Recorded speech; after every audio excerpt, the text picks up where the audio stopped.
नमस्कार प्यारे विद्यार्थियों, कक्षा 6 और 7 की प्रवाह हिंदी कार्य पुस्तिका में कार्यपत्रक नंबर 14 को हल करेंगे। वाक्य निर्माण कर पाना। दिए गए वाक्यों को सही क्रम में लिखना है, तो आराम से लिख सकते हैं। परिधि पढ़ती कविता है, तो परिधि कविता पढ़ती है। देखिए इस तरह से वाक्य बनेगा। रानी जाति से बस बाड़मेर है, तो रानी बस से बाड़मेर जाती है। इस तरह से लिखना है।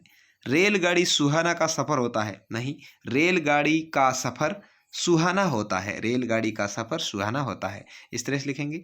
मैं बहुत अनाज घड़साना है होता, घड़साना में बहुत अनाज होता है। ठीक है, तो घड़साना में बहुत अनाज होता है।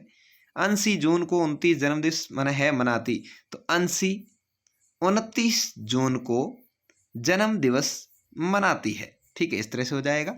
ऐसे वाक्यों को सही करके लिखना था। दूसरा, नीचे दिए गए वाक्यों में स्थिति समझकर उसके बाद होने वाली संभावित घटना से मिलान करना है। पुष्पा स्वच्छता को अपनाती है, तो पुष्पा वह स्वस्थ रहती है भाई। ताराचंद विद्यालय बहुत कम आता है, तो वह अनुत्तीर्ण हो जाएगा। कम आता है, फेल होगा, सीधी सी बात है। ममता अपनी बच्ची को घर पर पढ़ाती है, वह पढ़ने में होशियार है, क्योंकि घर पे पढ़ाती है, स्कूल में पढ़ती है, डबल पढ़ाई हो गई। पढ़ने में होशियार है। पढ़ने में होशियार वही होता है जो घर पे भी पढ़ता हो। आप भी घर पे पढ़ते हैं, इसका मतलब आप भी पढ़ने में होशियार हो जाएंगे।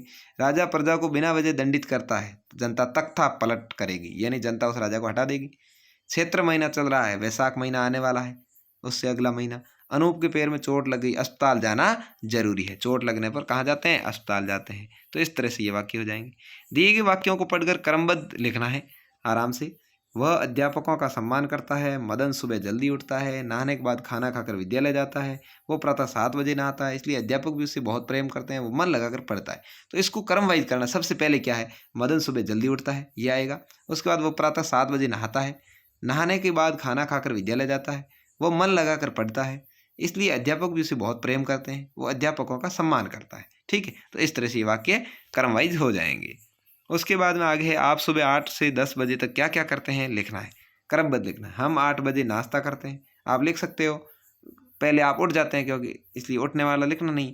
हम 8 बजे नाश्ता करते हैं, नाश्ता करने के बाद विद्यालय जाने के लिए तैयार होते हैं, फिर विद्यालय जाते हैं। तो 8 से 10 बजे तक 2 घंटे में लगभग यही काम होता है, नाश्ता, तैयार होना और विद्यालय जाना। तो इस तरह से ये आपके जो कार्यपत्रक नंबर 14 है वो कंप्लीट होता है। धन्यवाद।